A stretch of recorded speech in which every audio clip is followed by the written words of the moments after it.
말씀을 드렸었는데요.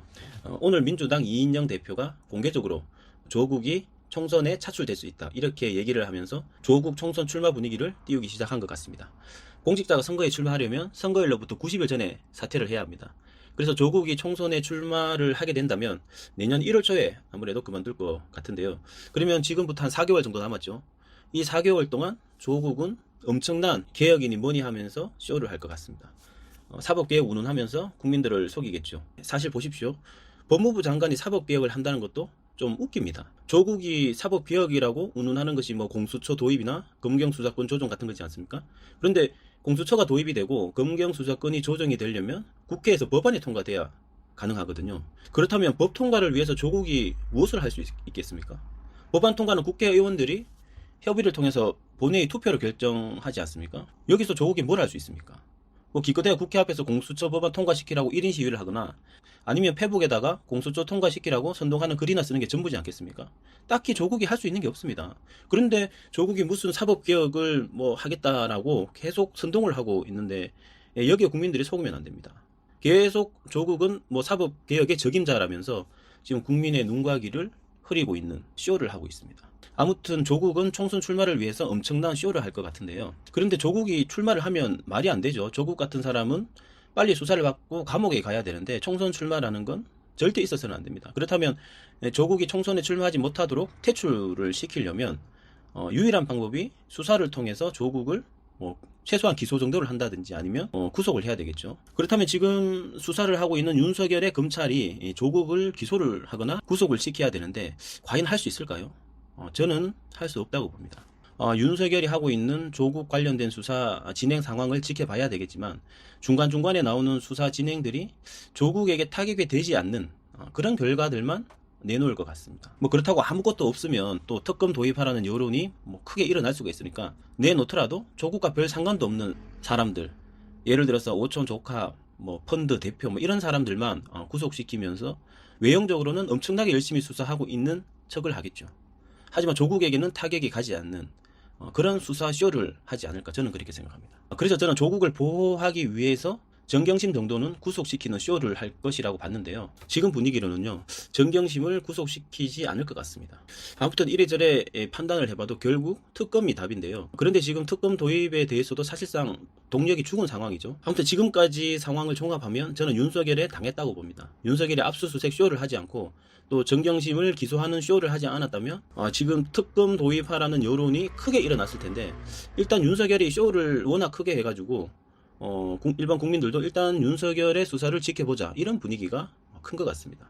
하지만 앞으로 지켜보면 아시게 될 텐데요. 윤석열은 절대 조국의 타격가는 그런 수사 결과를 절대 내놓지 않을 것입니다. 좀 전에도 말씀드렸지만 기껏해야 뭐 코링크 대표 아니면 웅동학원 관계자 뭐 이런 사람들 구속시키면서 뭔가 크게 열심히 하고 있는 듯 그렇게 국민의 눈과 귀를 흐리겠지만 결국 조국에는 타격이 가지 않고, 특히나 청와대, 민주당 또 내년 총선 이런 부분에 타격이 가지 않는 그런 수사 결과를 내놓지 않을까, 저는 그렇게 생각합니다. 그래서 이런 것들이 다 맞아떨어지면 결과적으로 조국은 이미지 세탁에 성공하고, 그리고 윤석열도 교묘하게 수사 결과를 내놓으면서 민주당이나 청와대, 조국에게 타격이 가지 않도록 그렇게 단도리를 치고, 민주당은 조국을 내리꽂으면 당선되는 곳에 조국을 출마시켜가지고 당선시키는 그런 그림을 그리고 있는 것 같습니다.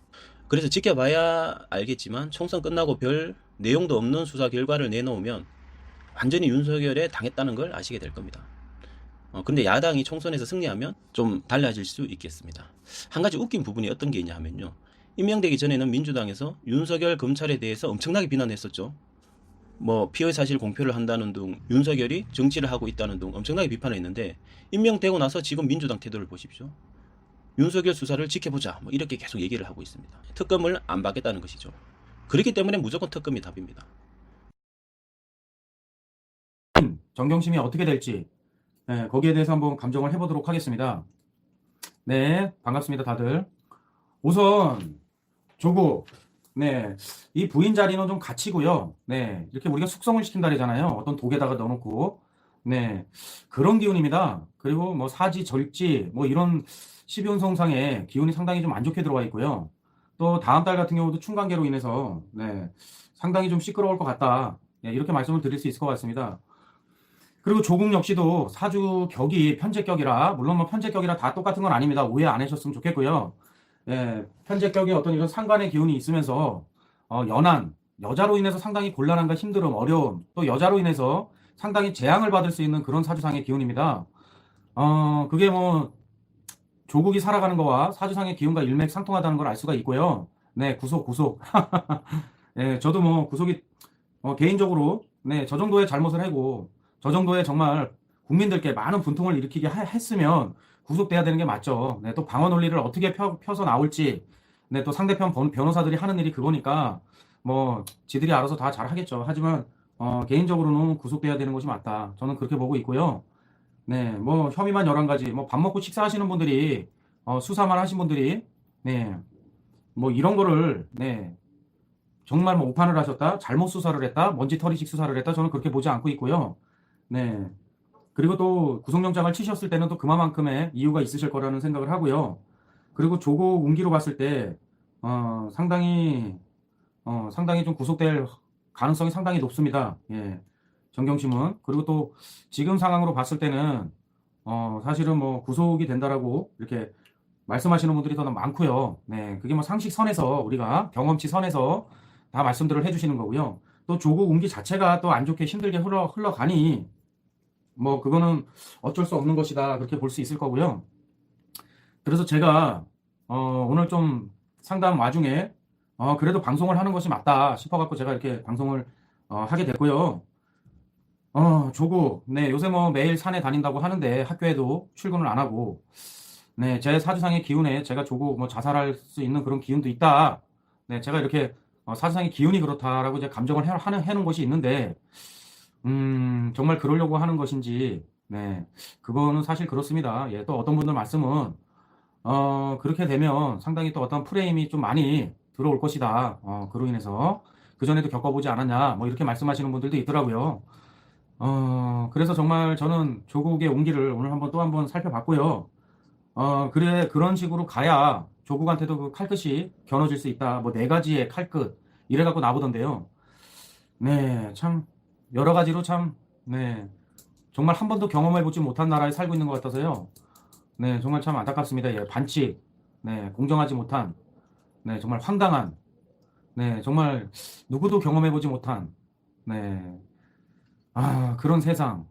참, 딱 맞아 떨어졌습니다. 그 얘기가. 네, 맞습니다. 법치가 바로 서야지. 이 뭐 판결 났을 때 민주당에서 막 들고 일어나고, 기자회견 열고, 김경수 아마 재판 때인가 그랬을 거예요. 제 기억으로는. 그렇게 겁박을 하고, 그렇게 참 기자회견을 하고 이러면 사법부에 계시는 분들이 어떻겠습니까? 마음이. 그리고 지금 검찰 개혁이니 뭐 공수처 뭐 신설이니 뭐 얘기들이 나오는데요. 지금 검찰분들 저는 상당히 잘하고 계신다. 저는 이런 생각을 가지고 있고요. 지금처럼 아마 국민의 대다수가 이렇게 살아있는 정권에도 이렇게 정말 수사를 하실 수 있는 이런 검찰을 원하시지 않았을까. 그리고 검찰 개혁을 뭐 전 국민 투표로 붙이던지 왜 자기들 마음대로 그렇게 하려고 하는 것인지 참 저는 개인적으로 예, 씁쓸합니다 정말. 예. 이게 검찰분들은 사실 욕을 많이 먹을 수 있고 불신을 많이 살 수밖에 없는 게 이분들은 수사를 하는 거잖아요. 있는 죄를 밝혀내시는 분들이기 때문에 그런 거를 좀 감안해서 이렇게 좀 생각들을 하셔야 되는데 무조건 뭐 정말 어떤 이런 죄의 경중만 너무 높여놓고 세게 올려놓고 본인이 될 수 있고 본인 아는 사람들이 될 수도 있는 건데 왜들 그렇게 생각 없이들 하는 건지 그 음주운전 윤창호법 발의해놓고 본인들이 음주운전 해갖고 걸리는 분들 몇 번 봤잖아요. 국회의원분들 본인들이 발의를 해놓고 나서 이렇게 되는 겁니다. 세상 사라는 게. 나만 아니면 괜찮아. 나만 아니면 괜찮을 거라고 하는데 그게 돌아와서 자기한테 맞잖아요. 운이라는 거는 돌고 도는 겁니다. 말 그대로. 본인이 행했던 말이나 행했던 행동으로 돌아와서 본인을 때리는 겁니다. 조국이 뭐 SNS 그렇게 정치인들이나 그렇게 박근혜 대통령님이나 다른 분들에 대해서 그렇게 평가를 하고 글로써 말로써 그렇게 하고 다니다가 뭐 조적조라는 말이 나오듯이 조국의 적은 조국이다. 이게 참 한 치 앞도 못 내다보고 사는 게 인간인데 사람이고 왜들 그렇게들 하는지 저는 참 예, 안타까울 뿐입니다. 제가 지난주에도 어떤 분을 정말 잘 되셔야 되는 분이 있어서 그분을 위해서 뭐 사찰 또 저만의 기도터를 갔는데 거기에서 이렇게 인삼주 팔고 이러시는 분들 있잖아요. 밑에서.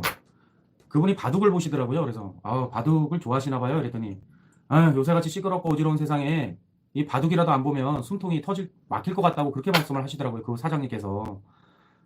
네, 그래서 참 여지없이 나만 그렇게 느끼는 지금 현 상황이 아니구나. 예, 그런 동병상련의 그런 마음을 서로 좀 얘기를 나누다 왔고요. 일단은 뭐 조국의 사주상의 기운으로 봤을 때는 정경심은 구속이 돼도 이상하지 않습니다. 네, 구속이 돼야 되는 게 정상인데 우리가 뭐 여러 이런 일들을 많이 겪어왔잖아요. 판단은 판사가 하는 거잖아요. 거기에 대해서 우리가 뭐 이렇다 저렇다 말할 수 있는 그런 건 아니지만 그래도 일단 조국상의 운기로 봤을 때는 조국 부인은 구속이 돼야 되는 게 맞다. 네, 제가 작년 11월 12일 날, 네, 제가 12월 11일인가 감정을 할 때 조국 사주 감정을 할 때도요. 엄청 안 좋게 힘들게 흉하게 흘러간다. 학교로 돌아가라. 그때 제 말을 들었더라면 지금 이런 사태들이 벌어졌을까라는 생각도 듭니다. 사실은. 그리고 사실은 뭐 전 국민 차원에서 뭐 밝혀지고 또 국민들에게 이게 명명백백하게 다 이렇게 드러나야 되는 사실들이지만 본인의 아무리 제가 학교로 돌아가라고 얘기를 했다라고 해도 본인 운기와 원일굴 관상학적으로도 우매한 소상입니다. 네, 코트를 뚫고 내려오라고 하기 전까지는 안 내려오는 그 정도의 기운이고요.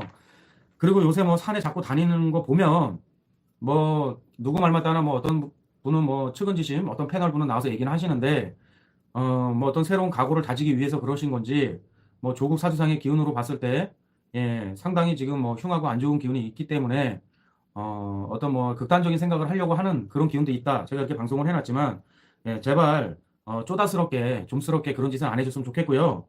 네, 남자가 당당하게 잘못한 게 있으면 잘못했다. 내가 실수한 게 있으면 실수했다. 내가 그동안 잘못 살은 게 있으면 잘못 살았다. 이런 대답을 원하는 거잖아요. 전 국민들은 그런 대답을 원하는 거고 내가 처벌 받을 게 있으면 처벌 받겠다. 앞으로 그리고 떳떳하게 살겠다. 이게 중요한 거지. 이거는 뭐 회피, 뭐 반성 이런 건 전혀 보이지 않고 뭐 부인과 가족들 얘기하면서 다 그런 잘못이나 뭐 그런 부분들은 다 뉘앙스는 가족들한테 돌리고 부인한테 돌리는 것 같고 내 처와 나는 아무 잘못이 없다. 나 거기에 관여한 바가 없다. 이런 변명으로만 일관을 하니까 국민분들께서 좀 많이 화가 나신 것 같습니다. 예. 저는 그래요. 저는 우리 아버지도 고학을 하시지 않으신 분이지만 네, 행상을 하셨던 분이지만 예. 이 과일 행상을 하셨던 분입니다. 아버지가. 근데 아버지가 항상 거짓말하지 마라. 남의 걸 도둑질하지 마라. 이 두 가지는 아버지가 항상 저에게 항상 가르쳐 주신 그런 말씀인데요. 지금 뭐 고위 관리직에 가 있던 높은 자리에 가 있던 뭔 잘못만 했다 하면 나는 안 그랬다. 이거는 뭐 법적으로 걸리는 게 아니다. 이런 식으로 일관되게 변명을 하니까 거기에 사람들이 분통이 터지는 거잖아요. 사실은. 저는 그래요. 우리 아버지가 아무리 행상을 하셨다라고 해도 세상 그 어느 아버지보다 내가 살아가는 데 있어서 참 잘 가르쳐 주셨다. 내가 그래도 잘못을 한 게 있으면 잘못을 했다. 내가 못한 일이 있으면 못했다라고 인정을 해야지. 그거를 가지고 변명에 일관되게 얘기를 하고 문재인 씨도 본인이 잘못 임명을 했으면 이 부분에 대해서 내가 잘못 임명을 했고 이 부분에 대해서 내가 국민들께 사과드릴 부분이 있으면 사과합니다. 이렇게 얘기를 해야 되는 게 맞지 않습니까? 지금 뭐 제대로 된 국민들께 지금 뭐 한 2달, 3개월 정도 되는 시간 동안 국민들은 반쪽으로 갈려져 가지고 서로 지금 생계에도 있으신데 상당히 힘들고 어려워지신 상황인데 그런 거를 제대로도 사과도 안 하고 반성도 안 하고 참 이런 모습들이 참 씁쓸합니다. 참 일단은 저는 뭐 짧게 말씀을 드립니다. 뭐 어떻게 하다 뭐 우리 아버지까지 얘기도 나왔었지만 예, 아버지도 뭐 어렵게 사시면서도 뭐 다른 사람들 가방에 돈 뭐 5, 600만 원, 6, 700만 원 이렇게 가방을 주수셔도 파출소에다 갖다 주시는 분이셨고요. 네, 정직하게 남 속이거나 뭐 경찰서 문턱 한번 가보신 적 없으신 분이고요. 물론 뭐 어렸을 때 제가 사고 쳤을 때는 오셨을 수도 있겠죠. 네. 하지만 예, 우리 아버지가 뭐 그렇다고 해서 뭐 높은 어떤 이런 관료직이나 뭐 어떤 큰 사업을 대운영을 하셨던 분은 아니지만 그래도 정말 사람으로서 살아가는 데 있어서 정말 근본이 되는 말씀만 해주셨구나. 네. 그리고 또 그 말씀도 해주셨구나. 대출 받거나 은행 빚지지 마라. 남한테 빚지지 마라. 돈 빌리지 마라. 그분이 자꾸 생각이 나네요, 요새. 네, 요새 이런 뒤숭숭하고, 이렇게 사회 돌아가는, 네, 이런 고위, 네, 뭐 학자다, 교육자다, 뭐 이런 분들, 뭐 고위직에 계시는 분들 하시는 것들 보면, 참 니아까 행상 이렇게 하시면서 힘들고 어렵게 사셨던 우리 아버지, 정직하게 사시려고 하셨던 우리 아버지, 네, 많이 생각이 납니다, 정말. 음. 일단은 뭐 조국의 운기로 봤을 때, 네, 상당히 조국 부인도 구속이 된다고 해도 이상하지 않고요. 예, 법은 상식이니까, 예, 그 상식을 믿어보고요. 또 사주상의 기운도 상당히 좀 조국 운기 자체가 안 좋기 때문에, 네, 가족들까지도 다 이렇게 힘들어지는 겁니다. 네. 아마 모르겠습니다. 저한테 상담을 받으셨다라고 해도 하지 말라고 해도, 네, 이런 우매한 기운이 많기 때문에 아마 고집을 세우고 아마 가려고 하지 않았을까라는 생각을 합니다. 네, 저는 그리고 가급적이면 웬만하면 15분을 넘기지 않으려고 하고 있는데, 또 저 때문에, 많이, 시간을 뺏긴 것 같고요. 네, 아버님은 다 돌아가셨고요. 어머니도 돌아가셨고요. 네, 그냥 자식 걱정하다가 평생 자식 걱정만 하다 돌아가신 분들이고, 속도 많이 세게 드리고, 자식이 잘 됐으면 하는 바람에서, 정말 애만 끓이다 돌아가셨는데, 예, 살아계신 부모님들이